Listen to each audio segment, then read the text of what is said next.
guys, welcome back to my YouTube channel, and in this video we're gonna compute the ANOVA. This question came in Feb 2021. So if you hadn't subscribed my channel till yet, please subscribe it now. Guys, इस video में हम ANOVA करेंगे। ये question आपका Feb 2021 में पूछ रखा है और 10 मार्क्स में पूछा है। सो अगर आपको ANOVA नहीं आता है या फिर आपको अपना आंसर क्रॉस चेक करना है तो इस वीडियो को जरूर देखें और एंड तक देखें। So let's get started.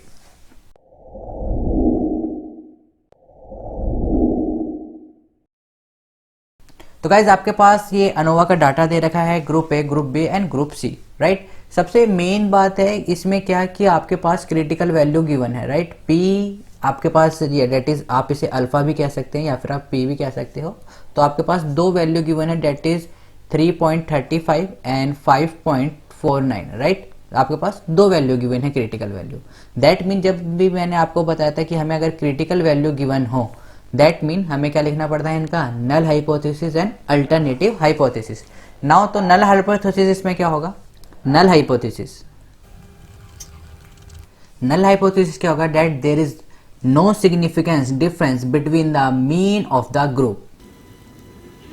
It is कि जो आपकी मीन होगी वो बराबर होगी म्यू नॉट, आपका क्या शो कर रहा है कि म्यू ए बराबर होगी आपकी म्यू बी के, बराबर होगी आपकी म्यू सी के।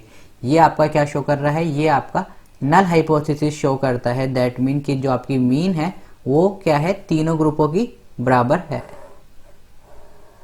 This one, right. नाउ इसी तरह से हमारा अल्टरनेटिव हाइपोथेसिस हम लिखेंगे। अल्टरनेटिव हाइपोथेसिस क्या होगा हमारा, that there is significance difference between the mean of the group. Significant difference mean of the group का क्या मतलब है, दैट इज कि जो हमारी म्यू ए होगी, ए स्टैंड फॉर अल्टरनेटिव, वो क्या शो कर रही है कि वो mu A should not equals to mu B, should not equals to mu C. That mean कि जो उनकी मीन होगी वो क्या होगी, वो उनकी मीन बराबर नहीं होगी। ये हमारा क्या शो कर रहा है, ये हमारा अल्टरनेटिव हाइपोथेसिस शो कर रहा है। तो ये तो हमारा हो गया नल हाइपोथेसिस और अल्टरनेटिव हाइपोथेसिस। नाउ जो आपका डाटा है उस डाटा को हम लिख लेते हैं। फर्दर मैं आपको बता देता हूं, जो हम ग्रुप ए है उसको हम x1 मान लेते हैं, ग्रुप बी को हम x2 मान लेते हैं और ग्रुप सी को हम मान लेते हैं x3। सो इस डाटा को मैं टेबुलेशन फॉर्म में लिख लेता हूं। सो गाइज ये जो आपका अबव डाटा था उसको हमने टेबुलेशन फॉर्म में लिख लिया है। हमारा सबसे पहला स्टेप क्या होता है कि x1 का स्क्वायर, x2 का स्क्वायर एंड x3 का स्क्वायर। दैट मीन जो आपके पास डाटा गिवन है उसका हमें क्या कर लेना है, स्क्वायर कर लेना है। दैट मीन कि जैसे ये है आपका 2, इसका स्क्वायर हम कर लेंगे। एंड इसी तरह से जैसे ये है 3 तो 3 का स्क्वायर 9, इस वाले कॉलम में क्या आएगा 3 का स्क्वायर 9। सो इसी तरीके का ये जो आपको पूरा डाटा है इन सब का हमें क्या कर लेना है, स्क्वायर कर लेना है। नाउ हमने क्या करा है, जो आपका पूरा गिवन डाटा था उन सब का स्क्वायर कर लिया है। नाउ इन सब का समेशन कर लेना है, that is summation of x1। जब आप इसका समेशन करोगे तो आपके पास वैल्यू आ जाएगी 36।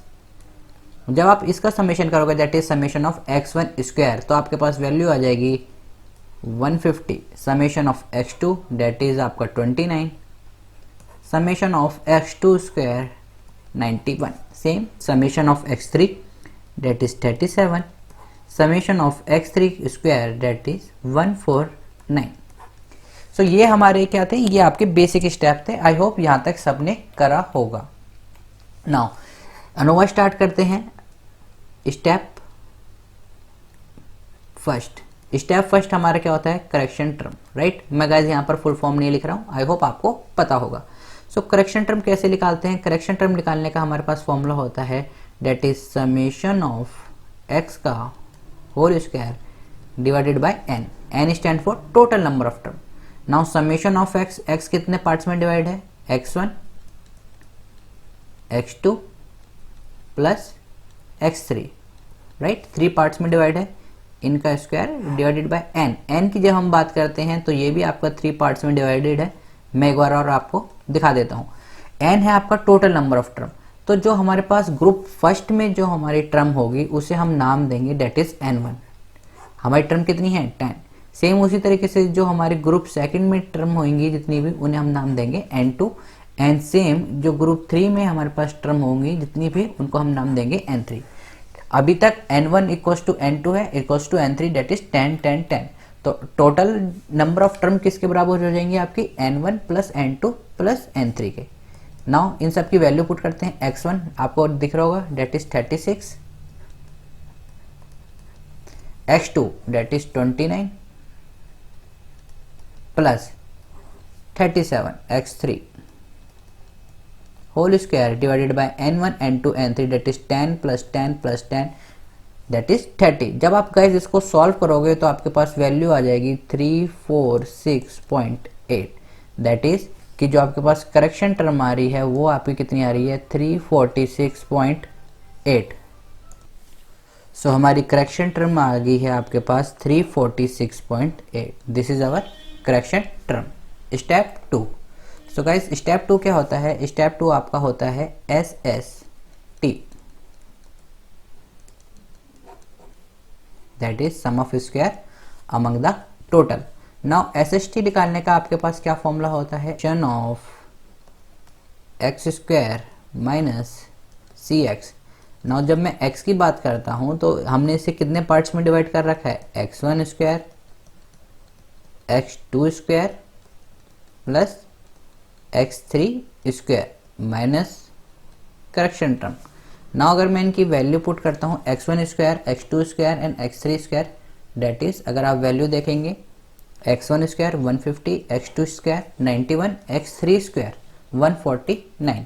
Let's put their value that is 150 plus 91 plus 149 minus correction term की अभी हमने वैल्यू ऊपर ही निकाली दैट इज 346.8, राइट। नाउ जब आप इसको ऐड करोगे तो आपके पास वैल्यू आ जाएगी that is 390 minus 346.8 which is equals to 43.2, right। that means जो हमारे पास SST की वैल्यू है वो कितनी आ रही है 43.2। सो sum of square of total की हमारे पास वैल्यू कितनी आ गई है 43.2। This is step 2। Now step 3 की बात करते हैं, राइट। सो स्टेप 3 हमारे पास क्या होता है? स्टेप 3। सो स्टेप 3 हमारा होता है SSA, that is sum of square among the group. I hope guys आपने इनकी फुल फॉर्म लिखी हो, राइट। सो SSA का क्या फॉर्मूला होता है? That is summation of x का whole square divided by n minus CX, that is your correction term. Now यहाँ पर इसको ओपन कैसे करते हैं? दैट इज x1 का whole square divided by n1 plus summation of x2 का whole square divided by n2 plus summation of x3 का whole square divided by n3 minus your correction term. That mean कि जो हमने data लिया है उसके number of digit से उसको डिवाइड कर देना है। सो x1 का होल स्क्वायर दैट इज 36 का whole square divided by 10, right. That is 36 का whole square divided by 10 plus x2 की वैल्यू कितनी थी आपके पास? दैट इज x2 की वैल्यू हमारे पास 29 और x3 की वैल्यू है 37। दैट मीन हमारे पास यहाँ आ जाएगा कि 29 का whole square divided by 10 and यहाँ आ जाएगा आपका 37 का whole square divided by 10 minus correction term हमारी कितनी है 346.8। सो गाइज जब आप इसको सॉल्व करोगे तो आपके पास वैल्यू आ जाएगी 3.8। दैट इज हमारे पास SSA की वैल्यू कितनी आ रही है 3.8। What do you mean by that? कि sum of square among the group की वैल्यू कितनी आ रही है हमारे पास 3.8। नाउ स्टेप 4, नेक्स्ट स्टेप क्या होगा आपका? That is SSW। Step 4 SSW। What do you mean by SSW? That is sum of square within the group. इसका क्या फॉर्मूला होता है कि टोटल में से जब हम अमंग द ग्रुप को माइनस कर देते हैं तो हमारा SSW आ जाता है। नाउ SST की वैल्यू हमने ऊपर निकाल रखी है that is 43.2 and S S A की वैल्यू हमने निकाल रखी है 3.8। तो इनकी वैल्यू पुट करते हैं, that is S S T हमारा कितना था, एस एस टी हमारा था 43.2 minus S S A that is 3.8 which is equals to 39.4। So हमारे पास एस एस डब्ल्यू की वैल्यू आ चुकी है 39.4। Sum of square within the group की वैल्यू हमारे पास कितनी आ चुकी है, 39.4। नाउ स्टेप फिफ्थ आपका क्या होता है, M S S A that is mean of sum of square among the group. Now M S S A का फॉर्मूला मैंने आपको बताया था, that is sum of observation divided by number of observation. So sum of observation यहाँ पर S S A होता है divided by number of observation आपकी होती है डिग्री ऑफ फ्रीडम, जिसको हम दोबारा कैसे लिख सकते हैं, दैट इज के माइनस 1। के हमारा यहाँ रिप्रेजेंट करता है number of different group, right.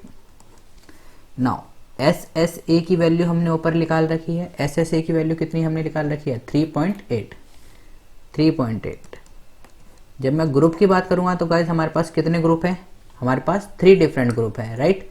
चाहे आप क्वेश्चन में देख सकते हो या यहाँ देख सकते हो, क्वेश्चन में देखोगे तो भी आपको पता चल जाएगा group A, group B, group C, right. तो हमारे पास 3 डिफरेंट ग्रुप है, दैट इज के की वैल्यू कितनी आ जाएगी यहाँ पर 3। So 3 minus 1 which is equal to 3.8 divided by 2 that is 1.9। So हमारे पास M of S S A that is mean of sum of square among the group की वैल्यू कितनी आ रही है, 1.9, right. Next step that is step 6, same M S S W, right. So M S S W भी क्या होता है, same आपका S S W divided by degree of freedom. Now S S W degree of freedom को हम यहाँ पर कैसे लिखेंगे, N minus K, right. N क्या होता है आपका टोटल नंबर ऑफ टर्म और के क्या होता है आपका number of different group. So S S W की हमारे पास वैल्यू कितनी थी, 39.4। सो वैल्यू पुट करते हैं, that is 39.4। Total number of term हमारे पे कितनी है, 30। नंबर ऑफ डिफरेंट ग्रुप कितने हैं, 3, that is 39.4 divided by 27। So guys जब आप इसको सॉल्व करोगे तो आपके पास वैल्यू आ जाएगी, that is 1.45, right. Step 7 that is आपका होता है एफ वैल्यू या फिर आप लिख सकते हो एफ रेशो, और एफ रेशो आपका क्या होता है, that is M S S A divided by M S S W. Now M S S A की हमने वैल्यू कितनी निकाल रखी है, 1.9, और एम एस एस डब्ल्यू की वैल्यू कितनी है, 1.45, दैट इज 1.9 डिवाइडेड बाय 1.45। जब आप इसको सॉल्व करोगे तो आपके पास वैल्यू आ जाएगी 1.31, राइट। अगर गाइज आपकी 1.31 वैल्यू नहीं आ रही है, अगर आपकी वैल्यू 1.301 समथिंग आ रही है या फिर 1.32 आ रही है, तो ये तीनों क्या है, ये तीनों आपके एक्सेप्ट है, राइट। ये तीनों क्या हैं, आपके एक्सेप्ट हैं। उसके अलावा अगर आप कोई वैल्यू है तो एग्जामिनर थोड़ा बहुत, वैसे तो मार्क्स इतने काटते नहीं है क्योंकि फ्रैक्शन ऑफ डेसिमल का फर्क होता है, लेकिन फिर भी अगर आपकी वैल्यू इन तीनों के अंदर आई है, that mean you have done the perfectly calculation. So ये गाइज आपका था अनोवा स्टेप 7 तक। आई होप आपने यहाँ तक करा हो। प्लस इसके बाद जो आपका लास्ट स्टेप होता है स्टेप 8, जो कि आपको पता है एफ टेबल, वो आई होप आपने बनाई हो, जो कि हम यहाँ पर आपके लिए छोड़ देंगे, क्योंकि जिस बच्चे ने इतना कर रखा है वो डेफिनेटली एफ टेबल भी करेगा उनकी वैल्यू डायरेक्ट पुट करने के लिए। सो गाइज ये था आपका अनोवा और इस हिसाब से आपको सॉल्व करना था। सो एफ वैल्यू या फिर आप कह सकते हो अनोवा का फरवरी 2021 का आंसर कितना आ रहा है, 1.31 या फिर आप कह सकते हो 1.30 या 1.32। दैट मीन इन शॉर्ट आपका 1.3 के अराउंड जो है इसका आंसर आ रहा है अनोवा का। सो गाइज आई होप आपको ये वीडियो पसंद आई है। अगर वीडियो आपको पसंद आई है तो लाइक करें, शेयर करें और सब्सक्राइब करना ना भूलें। दोस्तों के साथ भी ज़्यादा से ज़्यादा शेयर करें ताकि उनकी भी नॉलेज इंक्रीमेंट हो और वो आपको थैंकफुल कर सकें। सो गाइस, मिलते हैं नेक्स्ट वीडियो में, तब तक के लिए stay home, stay safe, keep smiling and keep gathering lots of memory. Have a great day. Thank you all of you.